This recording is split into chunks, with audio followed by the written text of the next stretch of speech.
나의 신이 되신 여호와여, 내가 주를 사랑하나이다.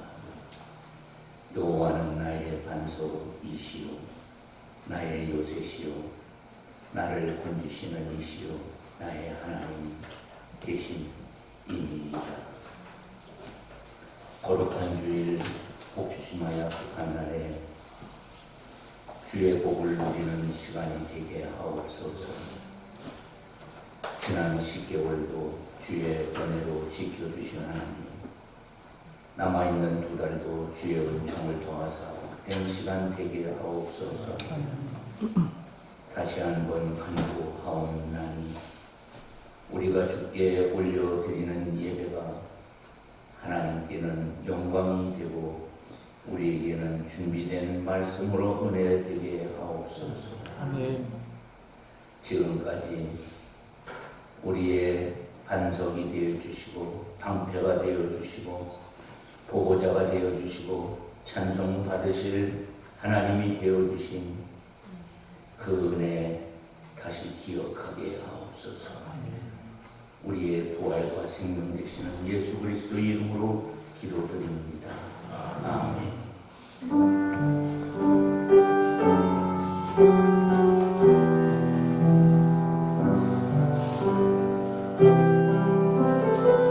다음 기회를 주께 은혜를 묵상하며 함께 고백하겠습니다. 주 나의 모습, 주 나의 모습 보내 사랑의 맘 보시네. 주 나의 눈물 아래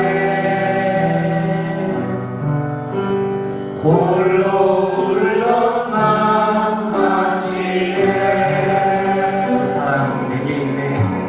주 사랑 내게 있네. 그 사랑이 날 채우네. 주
오직 주의 이름만 이곳에 박수를 하겠습니다. 하늘의 문을 여소서 하늘의 문을 여소서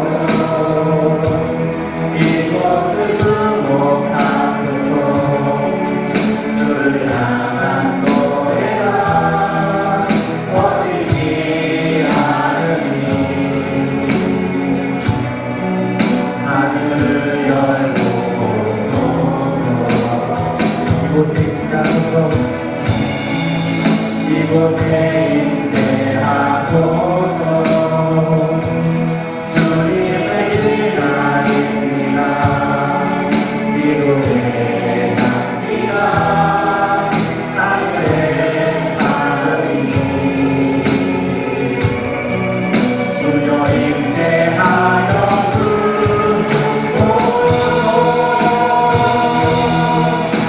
이곳에 오셔서 이곳에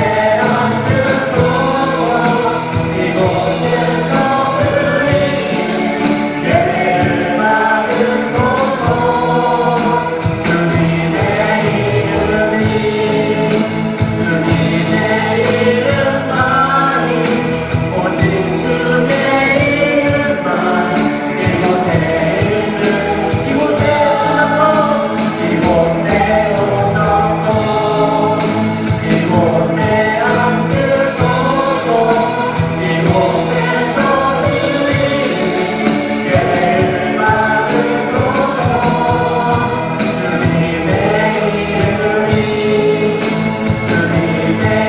이름만이 오직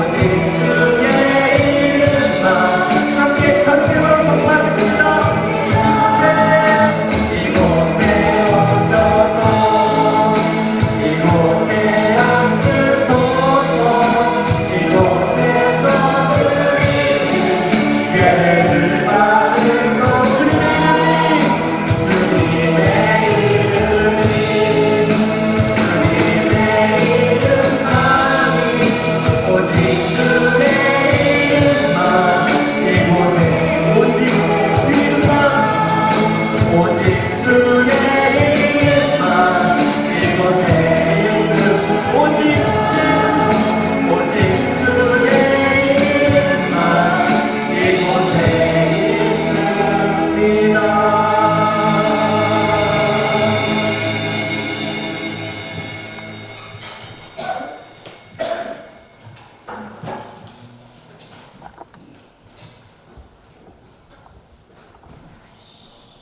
다같이 기도드리시겠습니다.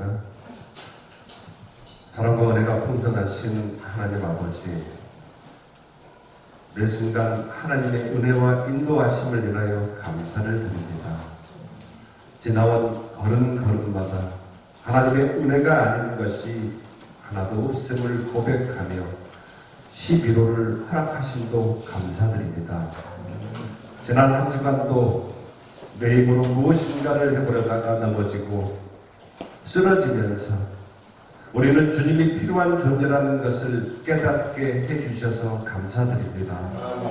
하나님의 은혜로 주님의 뜻을 구하고 찾고 두드리게 하여 주셔서 감사드립니다. 나라와 민족을 위해서 기도합니다. 지금 대한민국 경주에서는 세계 정상들의 모임인 에이펙 회담이 진행되었습니다. 각국 정상들에게 이 환란의 때에 주님의 뜻을 분별하여 지혜롭게 열방을 이끌어가는 지도자들이 되게 하여 주시옵소서. 세상의 방법이 아니라 하나님의 뜻에 순종함으로 열방이 회복되게 하여 주시옵소서. 다른 이들을 비판하거나 남 탓으로 돌리는 것이 아니라 나의 책임과 의무의 가치를 더 중시하는 각국의 정상들이 되게 하여 주시옵소서. 그 중심에 우리 대한민국이 있게 하여 주시옵소서. 교회를 위해서 기도합니다. 주의 얼굴을 구하고 주의 영광을 구하는 교회가 되게 하여 주시옵소서. 강단에서 참된 진리의 말씀이 선포되어지고 그 말씀을 듣는 성도들은 순종함으로 말미암아 나는 죽고 예수로만 살아가는 성도들이 되게 하여 주시옵소서. 어린이 공동체를 비롯하여 장로원 공동체에 이르기까지 성령의 충만함으로 기름 부어 주시옵소서. 하나님을 경외함이 삶의 근본이요 지혜의 근본임을 깨달아 살아가게 하여 주시옵소서. 속회와 각 기관 가운데 기름 부어 주시사 주 예수님 안에서 말씀의 은혜를 나누고 성령의 교통하심이 나타나게 하여 주시옵소서. 가정마다 주 안에서 하나 되고 바른 신앙과 믿음의 대를 이어가는 거룩한 가정들이 되게 하여 주시옵소서. 예배를 위해서 기도합니다. 예배를 위해 헌신하는 모든 이들의 마음을 받으시는 주님, 신령과 진정으로 드리는 우리의 예배를 받아 주시옵소서. 강단에서 말씀을 선포하시는 목사님께 성령으로 기름 부어 주시옵소서. 하나님의 말씀이 선포되어질 때마다 성도들은 아멘으로 화답하게 하여 주시옵소서. 듣고 잊어버리는 목이 뻣뻣하고 굳은 백성이 아니라 하나님의 말씀을 듣고 삶으로 살아내요 아버지 하나님께 영광을 올려드리는 주의 거룩한 백성들이 다 되게 하여 주시옵소서.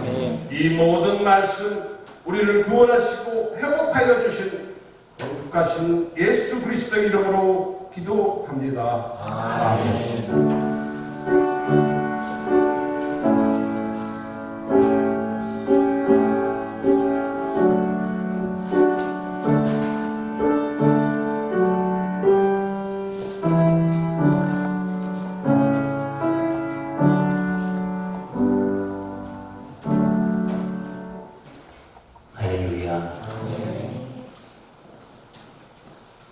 주님 앞에 나온 여러분들을 환영하고 축복합니다. 오늘 2부 예배를 마치면 본당에서 임원회의가 있습니다. 중요한 안건이 있습니다. 꼭 참석해서 귀한 은혜를 함께 나누시기를 바랍니다. 우리 교회 추수감사주일을 안내해 드리겠습니다. 항상 11월 셋째 주일이 감리교와 드리는 추수감사주일입니다. 올해는 11월 16일 주일입니다. 우리 모두 주신 하나님의 은혜에 감사하기를 바랍니다. 교육자회의 11월달 교육자회의가 성산 한사랑교회에서 11월 6일 목요일에 있습니다. 성탄 행사에 대해서 안내를 해드리겠습니다. 교회 교육이 중단되었고 그래서 교회 교육 시간에 성탄 준비를 하도록 하겠습니다. 모로코에서 선교 편지가 도착했습니다. 본당 게시물에 게시됐으니 읽어주시기를 바랍니다. 고은순 집사의 건강을 위해서 여러분들이 계속 기도해 주시기를 바랍니다. 이제 다 함께 일어나서 기독교 대한감리의 교리적 선언을 신앙 고백하겠습니다.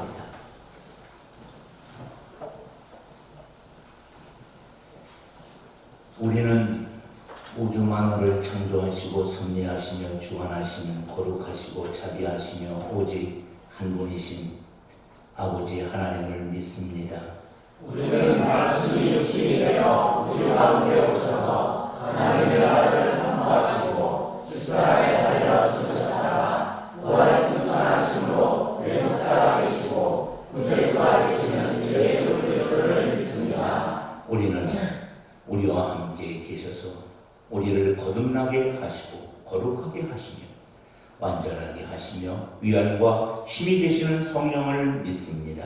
우리는 성령의 감동으로 기록된 하나님의 말씀이 성령이 고령에 있는 우리와 신앙생활에 충만한 그런 예를 믿습니다. 우리는 하나님의 은혜로 믿음을 통해 제사함을 받아 거룩해지며 하나님의 구원의 역사에 동참하도록 부름받음을 믿습니다.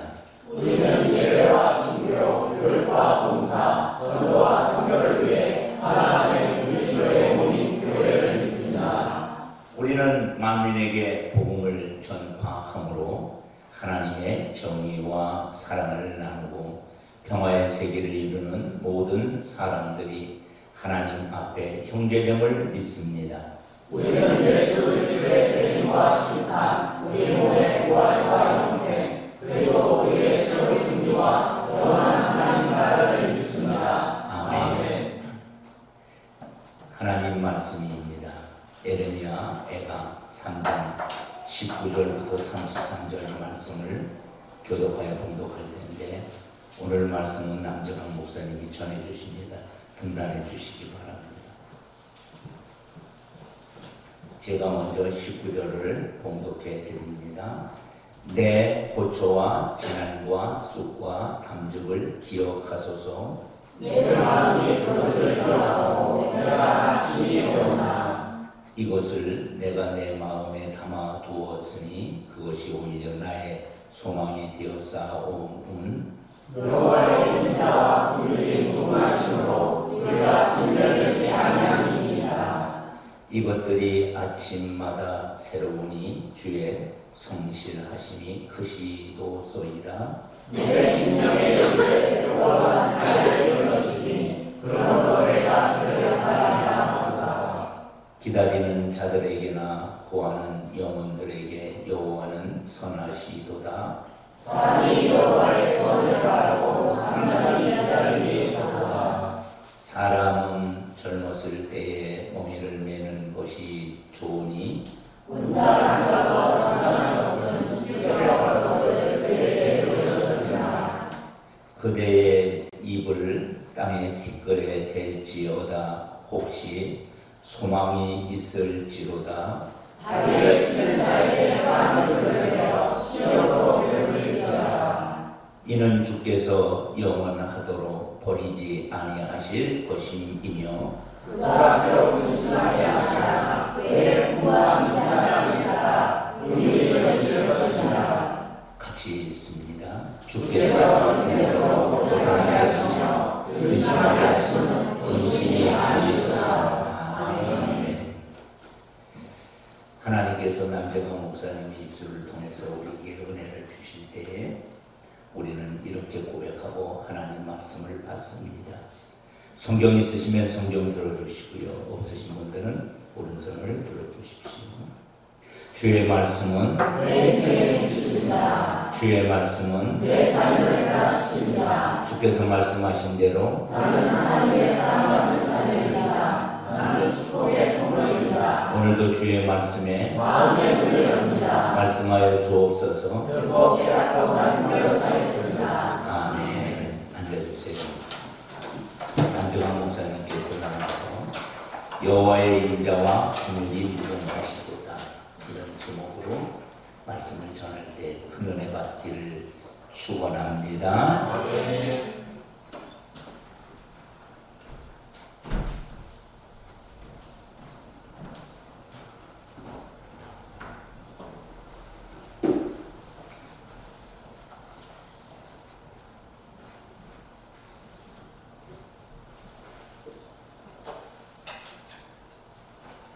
할렐루야. 아멘. 부흥회 끝난 지 얼마 안 됐습니다. 매일매일이 부흥회라는 마음으로 말씀을 사모하시고 들으시면 하나님께서 오늘 또 큰 은혜 베푸실 줄 믿습니다. 오늘은 여호와의 인자와 긍휼이 무궁하시도다 라는 제목으로 하나님의 말씀을 증거하도록 하겠습니다. 우리 인생들 가운데 큰 은혜 가운데 하나가 무엇이냐면 자신의 죄가 무엇인지 죄를 깨닫는 것이 큰 은혜입니다. 물론 죄를 안 지으면 가장 좋겠지만 죄를 지었다면 자신이 죄인이고 나의 죄가 얼마나 큰 죄인지를 깨닫는 것이 큰 은혜라는 것이죠. 그런데 이스라엘 백성들은 자신들의 죄를 도무지 깨닫지 못하였습니다. 하나님께서 예레미야 선지자뿐만 아니라 에스겔 선지자를 보내시고 여러 선지자들을 보내서 계속해서 말씀하시고 경고하시고 나중에는 심지어 여러 그냥 퍼포먼스들을, 그러니까 말로 안 되니까 어떤 행위들을 정말 민망해서 그 선지자들이 행하기 힘든 그런 퍼포먼스까지 시켜가면서 이스라엘 백성들에게 계속해서 말씀하셨어요. 그러나 이스라엘 백성들은 듣지 못했고 보지 못했습니다. 그들은 본인들의 죄가 무엇인지 전혀 깨닫고 있지 못했다는 것입니다. 오늘 이제 예레미야 애가입니다. 오늘 본문은. 그래서 예레미야 애가는 예레미야서가 끝나면서 바로 등장을 해요. 그래서 예레미야가 이스라엘 성이 바벨론에게 완전히 침략당해서 멸망당할 때 그 멸망의 참상을 보면서 너무 마음이 아파서 그것을 노래로 지어 부른 것이 예레미야 애가입니다. 이스라엘 백성들이 이런 끔찍한 전쟁에 휘말려서 그 거대한 나라 바벨론에게 왜 짓밟히고 멸망을 당했을까? 예레미야 서에서는 하나님과 바벨론이라고 하는 주어가 많이 등장합니다. 그러니까 이 참상을 일으키는 주체가 바벨론으로서 많이 등장을 합니다. 그런데 오늘 애가에서는 놀랍게도 이 예루살렘 성과 성전을 완전히 회파하고 멸망시킨 것이 바벨론임에도 불구하고 바벨론이라고 하는 단어가 단 한 번도 등장하지 않습니다. 오히려 이스라엘의 죄와 하나님의 분노에 초점이 맞춰져 있고 그들이 죄로 인해서 어떠한 고통을 겪었는지 그 참상을 다 예레미야가 실제로 보았기 때문에 그 참상에 주목하고 있습니다. 그러니까 이제는 본인들의 죄와 그 죄로 인해서 어떤 고통이 찾아왔는지에 주목하고 있다는 것입니다. 그렇다면 이스라엘은 도대체 얼마나 끔찍한 죄를 지었길래 이러한 바벨론이라고 하는 제국을 통해서 끔찍한 일을 당했는가? 왜 하나님은 바벨론을 들어서 이스라엘을 징계하였냐는 것입니다. 가장 큰 죄는 이거 주일학교 어린이들도 알더라고요. 제가 깜짝 놀랐어요. 그래서 주일학교 어린이들한테 설교하다가 얘들아 오늘 우리가 하나님께서 싫어하시는 것은 우리가 안 하겠다고 하나씩 결심해보자. 너희들 한번 하나님께서 제일 싫어하시는 게 뭔지 하나씩 돌아가면서 얘기해보자. 나는 이게 하나님이 싫어하시는 것 같아요. 한번 제가 얘들이 잘 알고 있는지 궁금해서 물어봤어요. 그랬더니 맨 앞줄에 있던 여자아이가 대답했어요. 우상 숭배가 제일 하나님이 싫어하시는 거예요. 깜짝 놀랐습니다. 말도 어렵지 않습니까? 우상 숭배. 예, 이스라엘이 철저하게 우상 숭배에 빠져 있었습니다. 이 죄가 얼마나 만연했는지 나중에는 예루살렘 성벽과 성벽 곳곳에서 우상을 섬겼고 심지어는 하나님께 예배하는 성전에까지 와서 성전 마당에서 은밀히 우상에게 예배를 드리고 성전에서 봉사하던 제사장과 리더들과 장로님들이 여기에서 우상에게 예배했다는 것이죠. 정말 끔찍한 상황인 것입니다. 그래서 하나님께서는 그들을 향하여 가증하다라고 말씀하셨다는 것입니다. 가증은 그냥 미워하는 것과 달라요. 그것은 나를 속이려고 하고 아닌 척하고 거룩한 척하는 것이 너무 이제 구토가 나올 정도로 보기 싫어서 그런 상태를 가증하다고 하는 거죠. 그러니까 이스라엘의 죄가 그와 같이 만연되어 있었다는 것입니다. 여러분 생각해 보십시오. 하나님께 예배드려야 하는 이 예배당에서 우상에게 예배한다고 생각해 보세요. 얼마나 끔찍한 일입니다. 그러니까 하나님께서 그 예배를 받고 싶으실까요? 안 받고 싶으실까요? 안 받고 싶으시죠. 하나님께 예배하기 위해서 지었던 그 성전에서 온갖 우상 숭배가 일어나니까 하나님께서는 이제 그 성전조차도 미워지셨어요.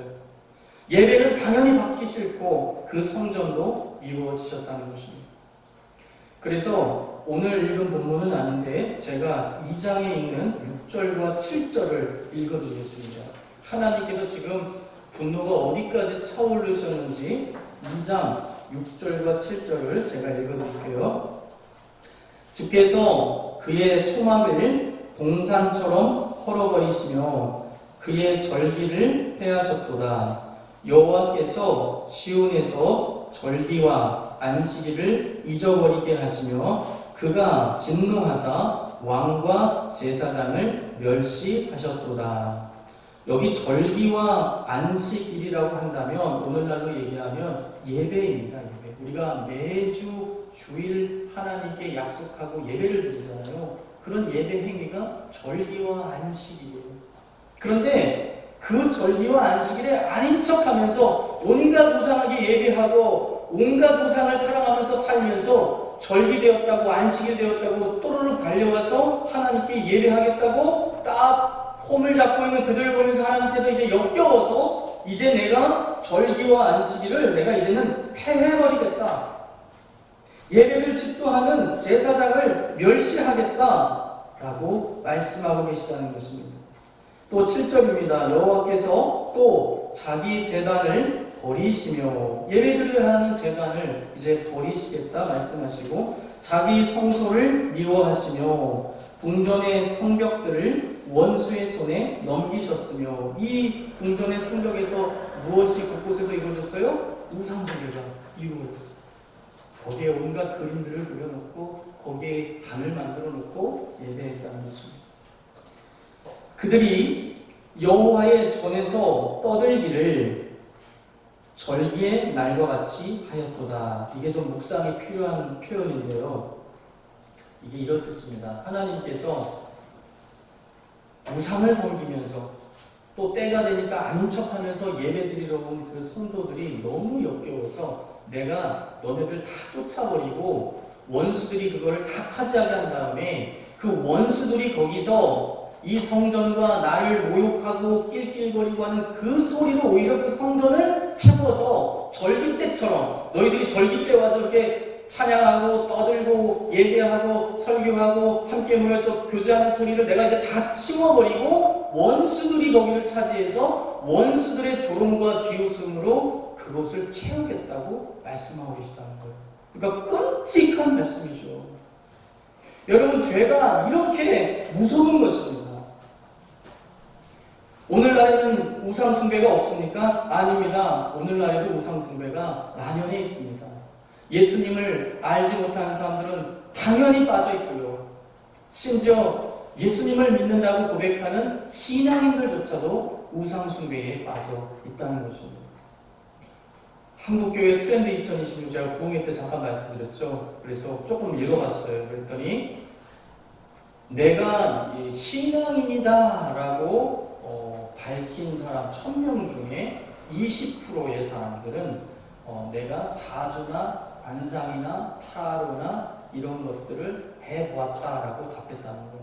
그리고 더 많은, 이제 젊은 세대로 갈수록 더 많습니다. 요즘 젊은이들은 타로가 그렇게 유행이래요. 그래서 타로 전공이 유행이래요. 그래서 30%에 해당되는 사람들은 그것을 그냥 내가 어쩔 수 없이 해서 해본 경험 정도가 아니라 내가 행하고 있다는 게 30%나 되는 사람들이 그렇게 20대와 30대가 답했다는 것입니다. 이 사람들이 예수님을 모르는 사람들이 아니라 아는 사람들이 그렇게 했다는 것이죠. 여러분들도 방심하면 안 됩니다. 여러분들께서 무엇인가 이루고자 하는 소원이 간절한데 하나님께 기도하는 것만으로는 안 될 것 같아, 부족한 것 같아. 그러한 마음이 자꾸만 쌓여가면 그것이 나중에 우상숭배로 자라가게 됩니다. 다른 것을 의지하게 된다는 것이죠. 하나님께서는 이러한 이스라엘의 죄에 정말 격려하고 계시다는 것입니다.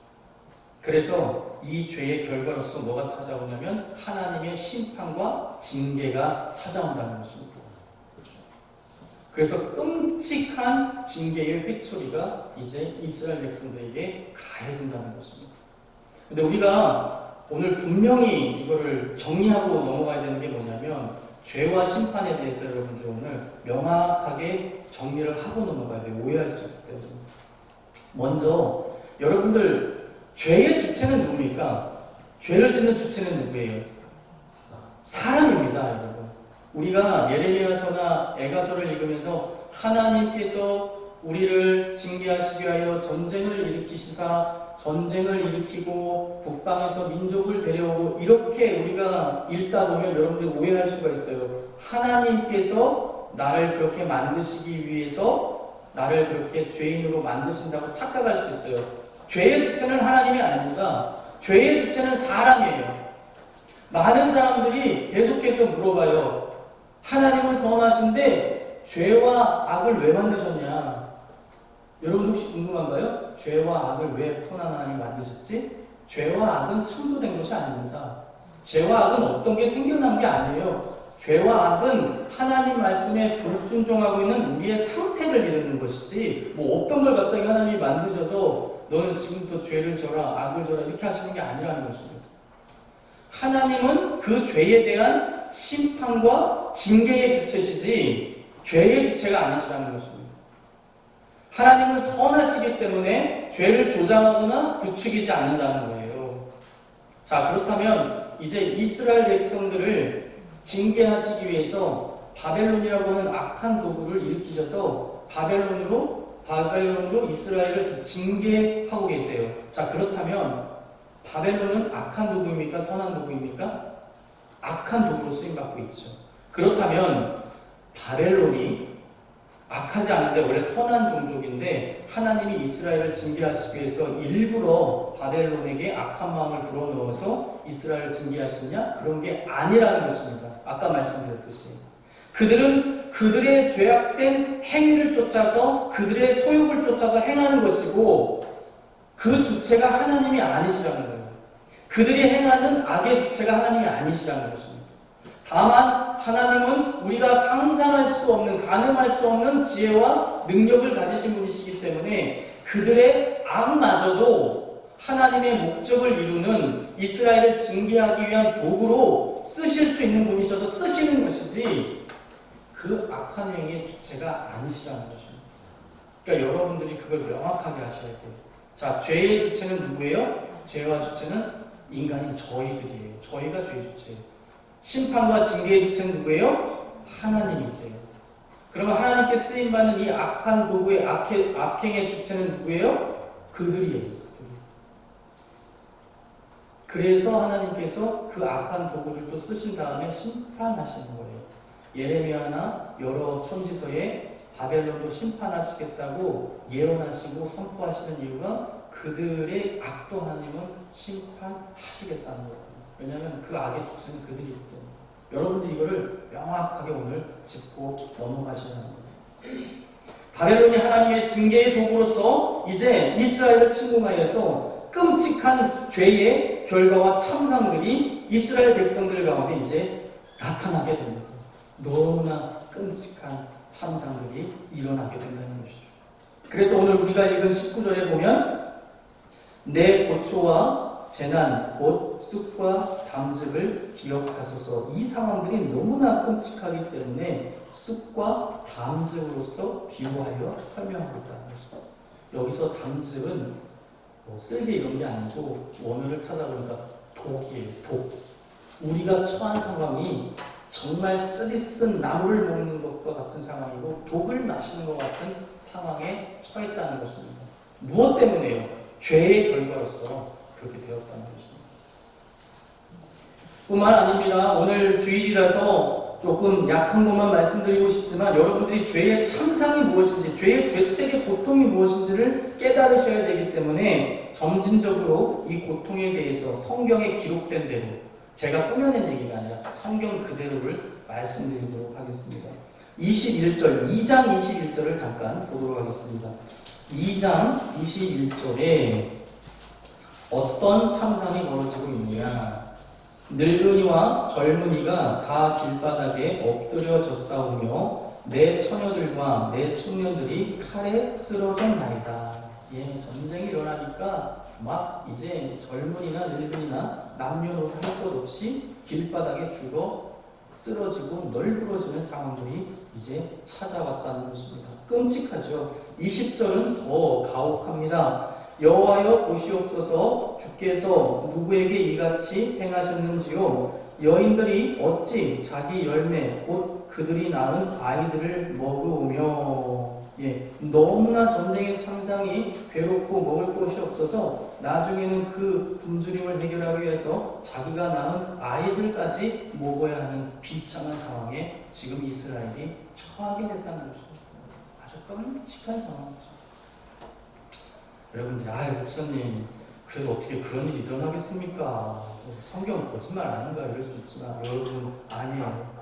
1차 세계대전, 2차 세계대전 때 전쟁이 끝나면 군인들이 막 떠나가면 그 시체가 막 이제 거리에 널브러져 있죠. 그러면 막 마을 사람들, 막 할머니 이런 사람들이 막 나와가지고 막 그 장정들의 허벅지살을 잘라갑니다. 살려고 먹고 살려고. 그러한 일들이 실제로 우리 역사 가운데 비일비재하게 일어나고 있다는 것이죠. 유럽 사람들이 얼마나 고상한 척해요. 그러나 전쟁의 참상은 이와 같다는 것입니다. 이스라엘은 이스라엘의 죄로 인하여서 이러한 고통을 당하고 있습니다. 그러나 예레미야는요. 예레미야는 의인 아닙니까? 그런데 하나님께서는 예레미야에게도 고난을 주십니다. 예레미야 의인에게도 고난을 주세요. 이 고난은 우리가 정말 깊이 묵상해야 됩니다. 왜냐하면 하나님께서 장차 오실 그리스도의 고난을 예표하는 사건으로서 예레미야에게 고난을 주셨기 때문에 이건 우리가 깊이 묵상해봐야 됩니다. 예레미야는 죄를 짓지 않은 의인이었지만 하나님의 선지자였지만 하나님께서는 그에게 여러 고난을 겪게 하십니다.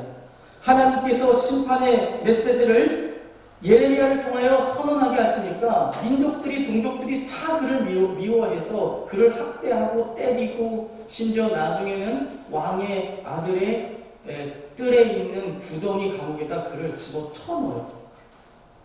그 감옥은 어떤 곳이었냐면 막 질퍽한 도망 나오지 못하게 온 주변에 진흙을 발라서 질퍽한 깊은 구덩이에 거기는 다 꼴창인데 마실 물은 없는 곳이고 또 도망 나오지 못하도록 위에 무거운 문을 만들어서 덮어놓은 곳이에요. 그러니까 거기다가 밀어쳐놓고 뚜껑을 덮어놓은 거예요. 그러니까 예레미야가 어떤 심정이겠습니까? 전혀 빛이 들어오지 않는 그 지옥과도 같은 꼴창에서 예레미야서에 보니까 마실 물은 없어요. 그러니까 타는 듯한 갈증을 느끼면서 거기 갇혀있는 겁니다. 허우적대도 도저히 나갈 수 없는 정말 지옥이 연상되는 그곳에 예레미야는 갇히게 되었다는 것입니다. 그래서 오늘 예레미야의 이 자신의 고통에 대한 읊조림은 정말 우리의 회고를 찢는 고백입니다. 3장 1절부터 18절에 쭉 나오는데요. 간단한 것만 정리해서 말씀드리면 이와 같습니다. 3절에 보면, 2절에 보면 그는 계속되는 어둠 속에서 고통받아야 했습니다. 3절에 보면 사람들이 그를 자주 치고 때리는 고통을 맛봐야 했다는 것입니다. 4절에는 자신의 살과 가죽이 쇠하게 되며 뼈들이 꺾이는 고통을 겪어야 했다는 것이죠. 의인에도 불구하고 5절 또한 6절에 보니까 또 오랜 죽은 자와 같은 상태로 자신이 처하게 되었다는 것입니다.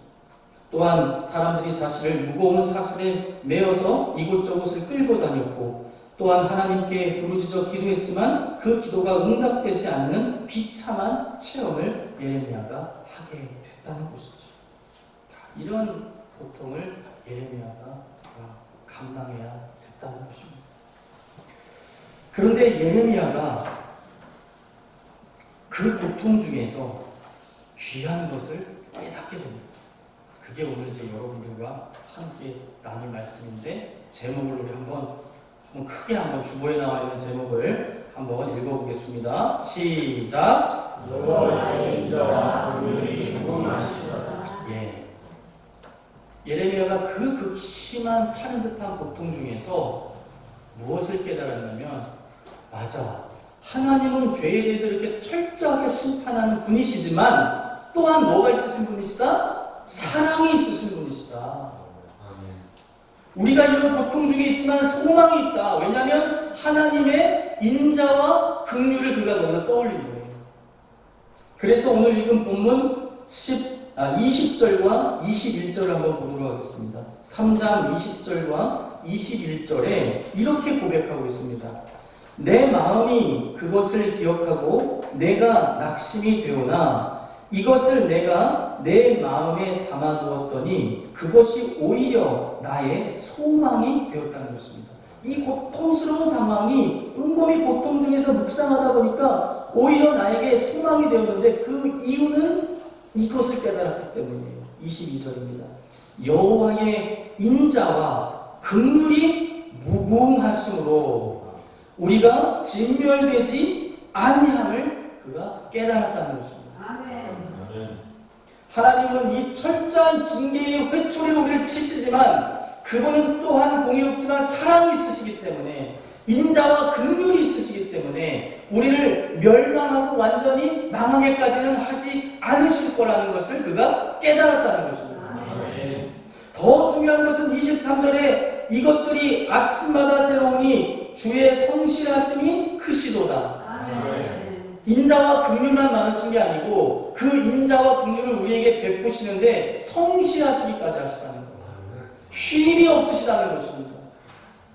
여러분들의 부모님은 사랑과 은혜를 베푼다 할지라도 한계가 있어요. 육신이 피곤할 수도 있고 또 도와줘야 되는데 재정이 부족할 수도 있고 또 마음이 어떨 땐 힘들어서 좋은 말이 안 나오고 막 사나운 말이 나올 수도 있어요. 그런데 하나님은 그렇지 않으세요. 하나님은 인자와 긍휼이 있으시지만 또한 성실하시기까지 하시다는 것입니다. 그분은 여러분들을 향한 사랑에 지침이 없으시다는 것입니다. 그래서 그 사랑이 이어져서 누구에게까지 그 사랑이 이어지고 있는 거예요? 저와 여러분들에게까지도 그 사랑이 이어지고 있다는 것입니다. 그래서 이스라엘 백성들은 자신들의 죄로 인하여서 죽임을 당하고 매맞고 지옥과도 같은 참상을 경험했고 예레미야는 의인임에도 불구하고 그 모든 것을 경험했는데 우리에게는 그것을 경험시키지 아니하시고 그 모든 참상과 괴로움과 경험을 예수 그리스도에게 짊어지시온 다음에 너희들은 그분을 믿어라. 그러면 너희들이 그 고통을 겪지 않고도 구원을 베푸시겠다고 우리에게 약속해 주셨다는 것입니다. 그래서 오늘 3장 1절부터 18절에 우리가 원래 다 겪어야 되는 고통인데 우리가 죄로 인해서 이 끔찍한 걸 다 겪어야 되는데 그걸 다 누가 겪으셨다? 예수님께서 대신 다 겪으셨다는 것입니다. 그분의 인자와 긍휼이 너무나 성실하셔서 쉼없이 일하니까 여기까지 왔다는 것입니다. 여러분들이 여러분들의 죄로 인해서 어둠 속에 갇혀 있어야 돼요. 여러분들이 어둠에서 살아야 돼요. 그런데 그 어둠을 누가 감당하셨냐면 예수님께서 감당하신 거예요. 그래서 예수님께서 요나가 3일 동안 어두운 물고기 뱃속에 갇혀 있었던 것처럼 죽으신 다음에 지옥에 내려가셔서 그 어둠에서 지옥의 고통을 친히 다 체험하신 것입니다. 그것을 다 감당하신 거예요. 왜냐하면 여러분들이 죽어서 감당해야 되는데 그걸 원치 않으시기 때문에 그걸 다 감당하신 것이라는 거죠. 3장 3절에 종인을 토록 손을 들어 예레미야가 맞은 것처럼 예수님도 맞으셨어요. 계속 맞으셨어요. 주먹으로도 때리고 막 조롱하면서 때리고 막대기로도 때리고 멸관을 머리에 씌운 다음에 막 짓누른 다음에 막대기로 후려쳐서 피가 막 흘렀어요.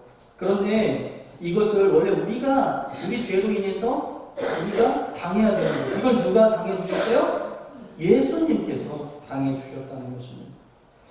예수님의 살과 가죽이 쇠하게 되실 때까지 이 고통을 다 경험하셨다는 것입니다.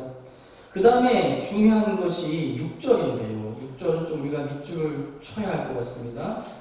나를 어둠 속에 살게 하시기를 죽은 지 오랜 자 같게 하셨도다. 이런 표현이 나와요. 이게 아주 중요한 표현인데 이게 뭐냐면 결국에는 우리 주님께서 우리를 살리시기 위해서 지옥의 고통을 다 경험하셨다는 거거든요. 뭐냐면 이 죽은 지 오랜 자라고 하는 이 표현이 케메테 올람, 발음 그렇네요. 케메테 올람인데 이게 무슨 뜻이냐면은 원어를 그대로 해석하자면 이렇다는 거예요. 케메테는 죽음이란 뜻이고 올라는 영원히라고 번역할 수 있잖아요. 그러니까 직역하면 영원한 죽음. 우리가 죄를 지으면 나중에 당해야 되는 게 뭐죠? 영원한 죽음이잖아요. 그 영원한 죽음을 누가 대신 당하셨다? 예수 그리스도께서 당하셨다는 것입니다. 수월에서 그리고 장차 부활의 몸으로 당해야 되는 모든 불못의 고통과 것을 다 예수님께서 감당하셨다는 것입니다. 예레미야가 왜 목마르게 타고 어두운 그 구덩이에 빠졌어요? 예수님이 장차 겪게 될 그 고통을 다 그가 맛보기 위해서 거기 빠진 거예요. 여러분, 지옥은 어떤 곳입니까? 타는 듯한 갈증과 하나님과의 교제가 끊어진 완전한 어둠과 절망의 장소가 지옥이잖아요. 그것을 예레미야는 간접적으로 체험한 것이고 예수님은 우리를 위해서 직접적으로 지옥에 내려가셔서 옥에 내려가셔서 그 고통을 감당하셨다는 것입니다. 예수님은 우리를 위하여 7절에서 예레미야가 무거운 사슬에 묶여서 끌려다니는 것처럼 예수님도 우리의 죄를 대신하기 위하여 그렇게 끌려다니셨다는 것입니다. 이리 끌려다니고 저리 끌려다니고 여기서 침뱉고 저리에서 위에서 침뱉고하는 모든 것을 그분께서 감당하셨다는 것입니다. 그리고 우리가 끝으로 이것까지 기억해야 됩니다. 이것까지 우리가 깨달아야 돼요. 8절에 예레미야가 그 어두운 구덩이에서 이렇게 절규하고 있어요. 내가 부르짖어 도움을 구하나 내 기도를 물리치시며, 이런 표현을 하고 있습니다. 내가 너무 이게 괴로워서 하나님께 구해달라고 간절히 기도하고 있는데 도무지 아무런 응답도 없는 것 같은 그런 깊은 절망을 그가 그렇게 경험한 거예요. 예수님께서는 우리의 영과 육의 모든 고통을 짊어지시기 위해서 최후의 어떠한 고통까지도 감당하셨냐면은 성부 하나님과 단절되는 고통까지도 겪으셨다는 것입니다. 그래서 예수님께서 돌아가실 때 뭐라고 고백하셨습니까? 외치셨습니까? 엘리 엘리 라마 사박다니라고 외치시면서 돌아가셨어요. 나의 하나님 어찌하여 저를 버리십니까? 여러분, 성삼위일체 하나님의 가장 강력한 은혜, 가장 강력한 것은 마치 하나와 같이 서로 소통하시는 거, 연합하시는 것이거든요. 거의 한 몸처럼 연합하시는 게 성삼위일체 하나님이신데 그 교제와 연합에서 떨어져 나가는 고통을 우리를 위해서 예수님께서 신이 감당하셨다는 것입니다. 성삼위일체 하나님 중에 한 분이 인간이 앞으로 장차 죄로 인하여 경험하게 될 하나님과의 교제가 영원히 없는 그 고통과 절망과 그 두려움을 우리로 겪지 않게 하시려고 그것을 예수님께서 돌아가시는 순간에 완전히 체험하셨다는 것입니다. 그러니까 우리가 이런 걸 다 묵상하고 나면 여러분들이 예수님을 안 사랑할 수가 없잖아요. 여러분, 이 시대가 얼마나 예수님을 조롱하고 무시하고 정말 적대하고 짓밟습니까? 우리만이라도 정말 우리를 위해서 이 모든 고통을, 이스라엘 백성들과 예레미야가 겪었던 이 모든 고통을 우리에게 주지 아니하시려고 이렇게 모든 고통을 감당하신 이 예수님을 우리가 사랑하지 않는다면 누가 사랑할 수 있냐는 말입니다. 베드로서 3장 18절 한 절만 읽어드리고 말씀을 마무리하도록 하겠습니다. 오늘의 결론과도 같은 말씀입니다. 베드로전서 3장 18절입니다. 그리스도께서 단번에 죄를 위하여 죽으사 의인으로서 불의한 자를 대신하셨으니, 자, 아까 말한 그 모든 고통이 원래 누가 받아야 된다는 거예요? 여러분들이 받아야 된다는 거예요. 그런데 하나님은 인자와 긍휼이 무궁하시고 성실하시기 때문에 그 고통을 여러분들에게 감당시키지 아니하시고 본인 스스로가 감당하셨다는 것입니다. 그래서 이는 우리를 하나님 앞으로 인도하시려고 그 모든 것을 다 감당하셨다는 것입니다. 이 주일날 여러분들이 오늘 꼭 기억하고 가야 되는 것은 여러분들을 그 죄악된 고통에서 건지신 분이 예수 그리스도시라는 것입니다. 이 사실을 가슴에 새기시고 한 주간 우리 예수 그리스도 붙잡고 사시는 여러분들 되시기를 주님의 이름으로 축원드립니다. 사랑과 은혜가 많으신 하나님 아버지 감사합니다. 오늘도 말씀으로 우리를 깨우쳐 주셔서 감사합니다.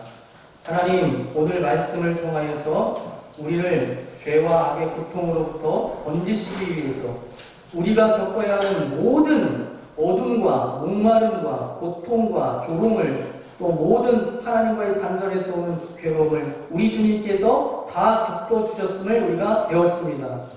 하나님, 우리 하나님께서 우리에게 요구하시는 것은 그 사실을 믿으라고 말씀하시는 이 말씀뿐임을 우리가 깨닫습니다. 아멘. 오늘 시간에 우리 모두가 자신의 죄를 자복하고 우리를 위하여 생명을 바치신 그 예수 그리스도를 믿고 돌아가는 귀한 하루 될 수 있도록 우리 하나님께서 역사하여 주시옵소서. 아멘. 주님께서 그렇게 저희를 돌보시고 이끌어 주실 줄 믿사오며 예수님의 이름으로 간절히 기도드렸사옵나이다. 아멘.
내가 죽을 자리에 주님이 죽어주시고 내가 받을 고통의 자리에 주님이 받아주시고 그래서 나를 구원하여 하늘의 영광에 참여하게 하시니 감사합니다. 아멘. 감사하는 마음으로 11조를 드리니 감사함을 드리니 선교행을 드리는 이들이 있습니다. 물질의 주권을 인정하고 12일을 주 앞에 드리는 이들의 이름을 주님 앞에 올려드립니다. 남재광, 김순희, 고태영, 오한결, 양조한, 김희정 하나님 나라의 11조 일꾼들입니다. 11조 복을 주시옵소서. 감사의 마음으로 하나님 앞에 감사를 올려드리는 성도 자녀들이 감사함으로 살기를 소망하여 먼저 자녀의 이름으로 감사를 올리는 성도 또한 기도 제목을 하나님의 은혜로 이미 하나님께서 들어주심을 믿고 감사함으로 올리는 성도들 삶의 연약함을 아시기에 우리에게 늘 은혜를 베푸실 것을 기대하고 드린 모든 성도들의 손길을 주님 받아 주옵소서. 아멘. 선교의 예물을 준비하여 드렸습니다. 보내는 선교사로서 사명을 감당될 귀한 은혜가 선교 현장에서 아름답게 열매 맺게 도와주옵소서. 손이 비어서 못 드린 손길에도 한없는 복을 더하시옵소서. 예수님 이름으로 기도 올립니다.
마음속에 주의 은혜를 깨닫고 감사하며 주를 위해 살기를 소망하는 모든 이들 머리 위에 이제로부터 영원토록 함께 하시기를 간절히 축원합니다. 아멘.